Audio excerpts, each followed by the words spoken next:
여러분 안녕하십니까? CJB 아침 뉴스입니다. 경찰이 전 남편을 살해한 혐의로 재판을 받고 있는 고유정에 대해 의부다들도 살해했다고 잠정 결론 내렸습니다. 그런데 수사의 첫 단추를 잘못 꿰면서 오락가락했고 남아있는 건 정황 증거뿐이어서 재판 과정에서 치열한 법적 공방이 불가피할 전망입니다. 이태영 기자입니다. 지난 3월 발생한 고유정의 의부다들 사망 사건. 6개월간의 수사 끝에 경찰은 고유정의 단독 범행으로 잠정 결론지었습니다. 고 씨의 휴대전화를 분석한 결과 의부다들의 사망 추정 시각인 새벽 5시 고 씨가 깨어있던 점, 고 씨가 전 남편을 살해했을 때와 같이 미리 수면유도제를 구입했고 남편의 채모에서 수면유도제 성분이 검출됐다는 겁니다. 하지만 모두 정황 증거일 뿐입니다. 수사 초기 경찰은 고 씨가 아닌 현 남편을 유력한 용의자로 판단했습니다. 거짓말 탐지기 조사가 경찰이 이런 심증을 갖게 된 동기였습니다. 최초 혐의도 살인, 나중엔 잠버릇에 아이가 짓눌려 사망했을 수 있다며 과실치사로 변경하는 혼선도 빚어졌습니다. 고 씨에게 혐의점을 둔 것은 현 남편이 언론 등을 통해 경찰의 수사 방향을 강력 성토하면서부터입니다. 이미 직접 증거를 확보할 수 있는 절대 시간이 한참 지난 후였습니다. 수사 진행 과정이 전반적으로 매끄럽지 못했다는 비난을 피할 수 없게 된 겁니다. 향후 기소가 되었을 때 치열한 법정 공방이 예상되고 피의사실 공표 등의 문제가 있을 수 있어 수사 내용을 확인해 줄 수 없음을 양해 바랍니다. 대다수의 프로파일러들은 고 씨가 원활한 결혼 생활을 위해 의부다들을 살해했을 가능성이 높다는 분석을 내놓고 있습니다. 그러나 고유정이 여전히 의부다들 사망과 자신은 무관하다고 주장하고 있어 앞으로 재판 과정에서 치열한 법적 공방은 피할 수 없을 것으로 보입니다. CJB 뉴스 이태현입니다. 지난해 3월 통계청이 충북의 사교육비 증가율이 전국 최고라는 조사 결과를 발표해 논란이 됐었죠. 이에 충청북도 교육청이 7달 만에 사교육비 절감 대책을 내놨는데요. 그런데 대책을 살펴보니 상당수가 기존 사업에다 구체적 실천 방안도 빠져 있었습니다. 조용광 기자입니다. 호된 평가를 받은 충북교육청이 야심차게 내놓은 사교육비 절감 대책입니다. 보충학습과 입시 지원, 예체능 교육 강화, 돌봄교실, 사교육에 대한 인식 개선 등 5가지 큰 줄기 23개 분야가 제시됐습니다. 하지만 전체 56개 중점 추진 사업 중 5건을 제외하면 51건이 이미 시행 중인 사업들입니다. 이 5건도 4건은 수학 나눔 학교, 수학 동아리, 수학 나눔 축제 등 수학 관련 사업들에 편중돼 있습니다. 새로운 거를 다 그렇게 한 30개 만들려면 기존에 하고 있는 프로그램은 어떻게 하고 그래서 이렇게 기존에 있는 걸 내실현하겠다는 거는 매년 하는. 그나마 이 몇 안 되는 신규 사업들에 대한 구체적인 실행 계획과 예산 확보 방안을 묻는 질문에도 우물쭈물. 사교육비 관련해서 작년 대비해서 전체적인 금액을 말씀하시는 겁니까? 네. 그래가지고 그 금액은 지금 진행 단계. 현실적으로 획기적인 사교육비 절감 대책이 나오기는 어렵다는 실망스러운 답변이 돌아옵니다. 이제 이게 사교육비 경감 대책이라는 게 어느 하나의 대책으로 해서 딱 이루어질 수 있는 것도 아니고 또 하루아침에 이루어질 수 있는 것도 아니라고 생각을 합니다. 지난 3월 김병우 교육감은 북불복 통계라며 사교육비 조사 방법에 불신을 나타내며 곧바로 사교육 대응 전담팀을 꾸렸고 7달 만에 2천만 원의 용역비를 들여 이번 사교육비 절감 대책을 내놨습니다. CJB 뉴스 조윤광입니다. 매년 7월 자동 시류하는 청주의 도시공원 보존 여부를 놓고 가장 큰 사회적 갈등이 빚어지고 있는 곳이 바로 구룡공원입니다. 토지주들을 대상으로 간담회가 열렸는데 예상대로 반발이 이어졌습니다. 정진규 기자입니다. 청주시 성화동 주민센터에서 열린 구룡공원 토지주 간담회. 오는 30일 구룡공원 보전 여부를 결정하기에 앞서 토지주들의 의견을 듣기 위한 자리입니다. 하지만 간담회는 시작부터 삐걱였습니다. 곳곳에서 토지주들의 불만의 목소리가 터져나왔습니다. 말 그대로 공장을 짓던 여러분들이 상관할 바가 아니에요. 그건 정부에서 상관해야 돼요. 토지주들은 재산권 침해를 주장하며 크게 반발했습니다.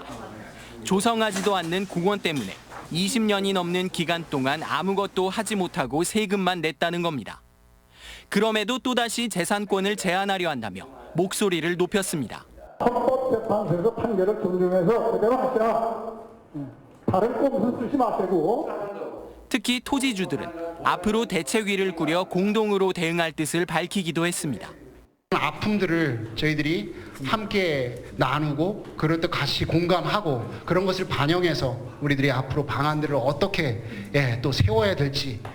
도시공원 일몰제 대책을 논의하기 위한 민관 거버넌스는 최근 중간 브리핑에서 구룡공원의 경우 보전이 최우선 원칙이라고 밝혔습니다.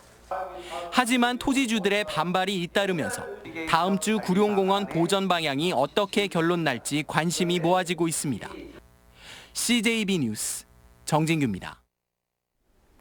충청북도가 아프리카 돼지열병을 선제적으로 차단하기 위해 축산 차량이 농가를 방문한 경우 들어가고 나갈 때 모두 2차례 소독을 받도록 했습니다. 이는 농가에 들어갈 차량은 앞서 거점 소독소에 들러 소독 필증을 받아야 하지만 나올 때는 이런 조치가 없어 바이러스를 외부에 퍼뜨릴 수 있다는 판단 때문입니다.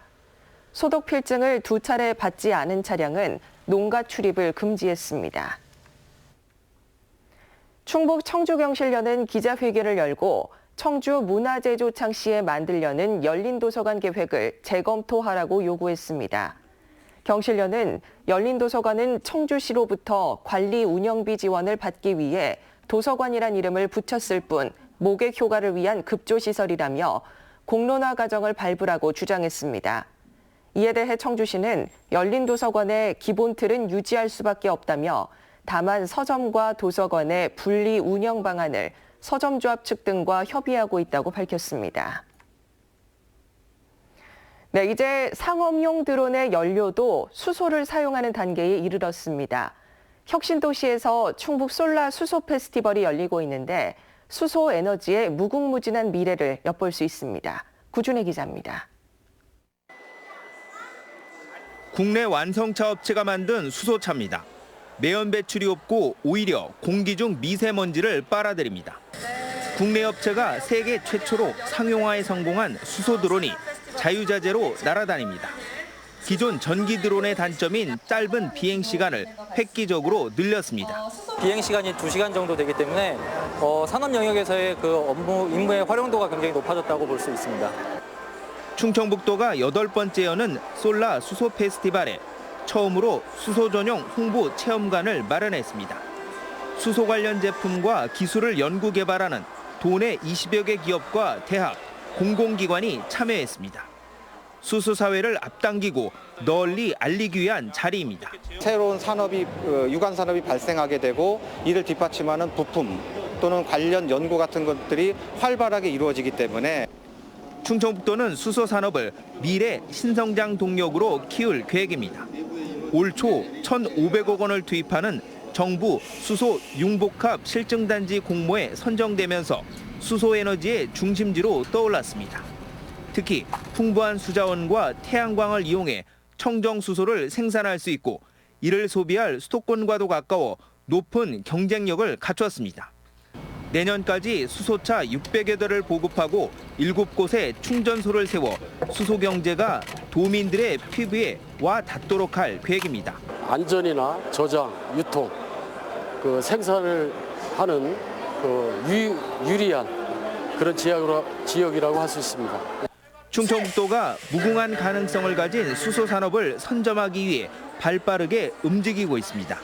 CJB 뉴스 구준혜입니다. 도심의 작은 공간을 형형색색으로 수놓은 한평정원 페스티벌이 오늘 첫 선을 보입니다. 녹지 재생의 아이디어를 접목한 40여 개의 작품이 제천 여름광장의 모습을 드러냈습니다. 장원석 기자입니다. 한평의 작은 공간 안에 숲을 끼고 도는 등산로와 하늘을 바라보는 산책로가 눈길을 사로잡습니다.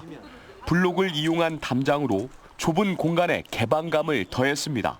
정원을 들여다볼 수 있게 뚫린 담장으로 해서 구멍이 송송송 뚫려서 그 구멍 사이로 밤이면 태양광을 이용한 꽃이 피게 그렇게 디자인을 했어요. 케이블카가 지나는 청풍 호반을 형상화한 정원은 태양광 LED 조명과 5색의 꽃을 입었습니다. 아픈 역사로 상처 입은 소녀상이 쉴 태극기 정원을 만든 학생들은 고사리 같은 손으로 마음속 고마움을 그려냅니다.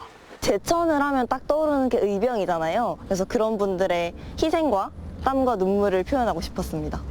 재활용과 업그레이드를 합성한 업사이클링을 주제로 한 40여 개 한평 정원이 제천 여름광장을 장식했습니다. 세상에 단 하나, 나만의 정원을 위해서 아이디어를 낸 시민들이 직접 만든 작품들입니다. 생활 속에서 버려지는 자원들을 새롭게 또 활용해서 이렇게 아름다운 정원 작품으로 되살리는 그런 주민 참여 정원 박람회라고 할 수 있습니다.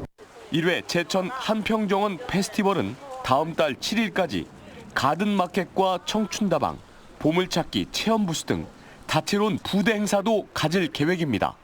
CJB 뉴스 장원석입니다. 우리나라 대표 친환경 농특산물 축제인 2019 청원생명축제가 오늘 오창 미래지 테마공원에서 개막합니다. 다음 달 6일까지 이어지는 청원생명축제는 기존 동선을 대폭 변경해 관람 편의를 높였고 시집 가는 날 주제 공연과 주제 전시관 등 새로운 볼거리가 마련됐습니다. 또 기존 정육식당뿐만 아니라 푸드트럭과 도시락, 한식 뷔페 등 먹거리도 다양화했습니다. 청주시와 LH충북지역본부가 청주 산업단지 내 행복주택 건립을 위한 업무 협약을 체결했습니다. 청주 산단 행복주택은 산업단지 근로자와 청년층의 주거 안정을 목적으로 하는 공공임대주택으로 582세대를 오는 2022년 말까지 짓습니다.